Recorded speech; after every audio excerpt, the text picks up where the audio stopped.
Halo, selamat datang di channel Ruang Taktik. Di video kali ini kita akan analisis pertandingan Liverpool versus Real Madrid. Real Madrid berhasil mengukuhkan diri sebagai tim paling sukses di kompetisi Eropa dengan menjuarai UCL sebanyak 14 kali. Jalan untuk sampai ke final juga nggak mudah. Berurutan PSG, Chelsea, Man City, dan kali ini Liverpool berhasil dikalahkan. Ini tentu saja bukan hanya soal keberuntungan, namun juga mental serta antitesis taktik dari kebanyakan tim tadi.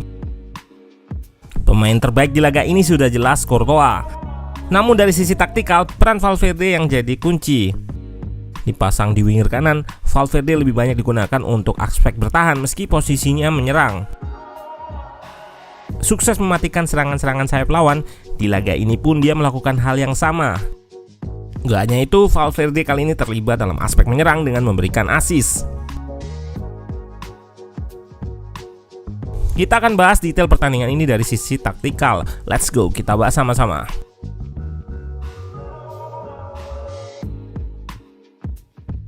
Kedua tim bermain dengan formasi 4-3-3 dan skuad yang full tim. Lini tengah Liverpool digawangi Fabinho, Hendo, dan Thiago untuk menopang Diaz, Mane, dan Salah. Sementara Real Madrid dihuni trio Modric, Kroos, dan Casemiro yang menopang Benzema, Vinicius, dan Valverde. Seperti yang disebut tadi dan juga kami bahas di video preview, khusus Valverde diplot sebagai defensive winger. Dengan begini Robertson nggak bisa bebas ketika overlap, juga jumlah penyerang sama dengan pemain bertahan. 4 back Madrid bisa tetap rapat, serta gelandang Real Madrid bisa menjaga ruang antar lini. Liverpool yang terkenal melakukan switch cepat untuk mengakses sisi kiri, yaitu Robo, kini harus berhadapan dengan Valverde yang menjaga sisi ini.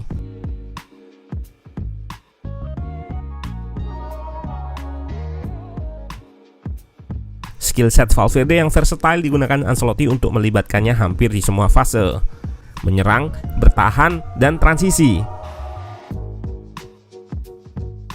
Untuk bertahan, Valverde lebih diplot untuk man marking Robertson. Ini yang membuat defensive shape Madrid kadang terlihat 4 back, kadang terlihat 5 back. Cara bertahan ini yang membedakan Real Madrid dan Liverpool.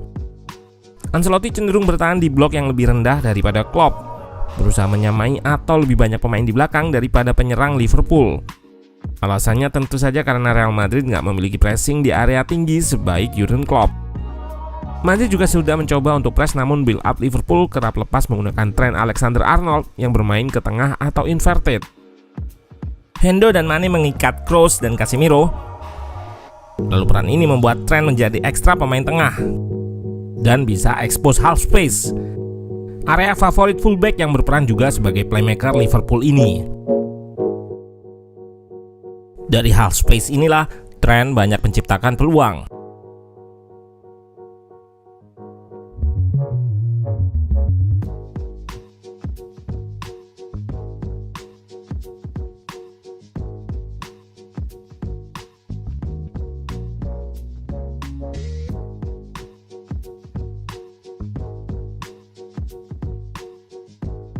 Namun peluang-peluang ini banyak yang gagal dikonversi jadi gol. Disinilah peran terakhir penjaga gawang. Nggak salah Courtois dinobatkan sebagai man of the match. Penyelamatan long range dan close range menunjukkan refleksnya yang luar biasa di laga ini. Jadi selain bertahan secara tim menggunakan taktik tadi, ada juga bertahan secara individu. Aksi-aksi bertahan lini belakang Real ini termasuk di bertahan secara individu.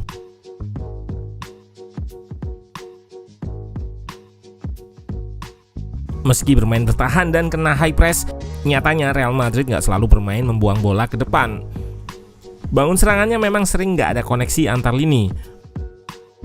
Namun taktiknya jelas, memancing high press Liverpool mendekat lalu mengeliminasinya.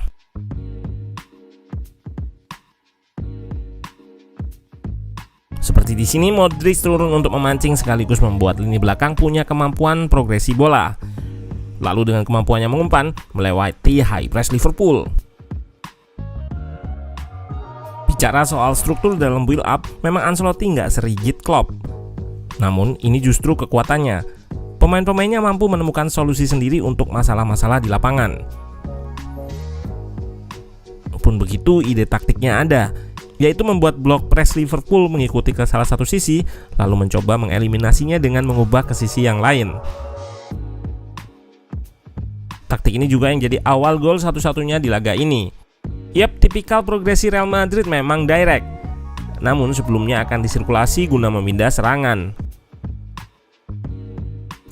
Dan di gol ini terlihat Madrid bisa memindah dari sisi kiri ke kanan, lalu dengan kemampuan Modric mengeliminasi high press Liverpool. Ini yang membuat Robertson harus naik sehingga di belakang tinggal 3 back. Situasi ini dibaca dengan baik oleh Valverde yang terus masuk ke kotak. Dan Benzema di sini memancing Konate sekaligus Trent sehingga Vini bebas. Terlihat shape bertahan Liverpool nggak sejajar.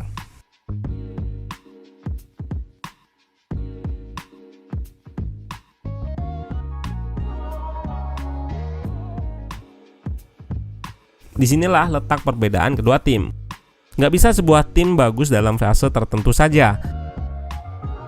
Liverpool jelas lebih baik di fase menyerang, namun di laga ini lalai dalam bertahan, baik secara tim maupun individu. Shape ini wujud kesalahan bertahan secara tim, sedangkan Arnold yang nggak melihat Vini adalah kesalahan bertahan individu. Kesalahan dalam bertahan juga terjadi di gol yang dianulir. Gol ini nggak disahkan karena Benzema dalam posisi offside. Aturannya berbunyi orang terakhir kedua sebagai patokan garisnya. Jika Alisson naik, maka 2 back ini dianggap sebagai orang terakhir alias menggantikannya. Jadi garis ditarik dari Van Dijk seperti ini. Juga bola sempat memantul dari Konate dan Fabinho. Namun bola pantulan ada 2 aturan. Jika murni defleksi seperti ini, maka aturannya offside. Namun jika ada usaha memainkan bola atau deliberate, maka onside. Selain itu, Real Madrid nampak paham betul bagaimana lepas dari taktik jebakan offside Liverpool. Yap, Liverpool di musim ini menggunakan jebakan offside dengan frekuensi yang sangat tinggi. Ini adalah kompensasi dari pertahanan garis tingginya. Namun Madrid di momen ini nampak sudah paham antisipasinya.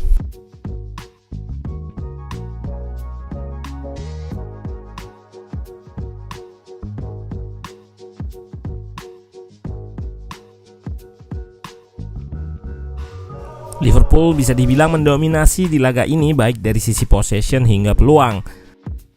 Namun sekali lagi, Real Madrid adalah tim yang berbasis momentum. Peluang-peluang kecil mampu dikonversi dengan baik.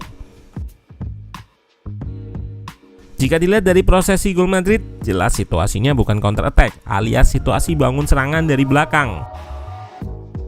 Madrid nggak meladeni Liverpool dengan main terbuka, namun lebih menunggu di kotak dengan banyak pemain menggunakan keunggulannya di fase bertahan. Liverpool dengan jebakan offside-nya nggak mampu bertahan dengan baik secara tim maupun individu. Ancelotti menunjukkan pendekatan taktiknya berhasil memenangkan laga ini. Sepak bola nggak diukur dari seberapa bagus di fase menyerang ataupun bertahan saja. Keseimbangan di tiap fase jadi kuncinya. Selamat El Real.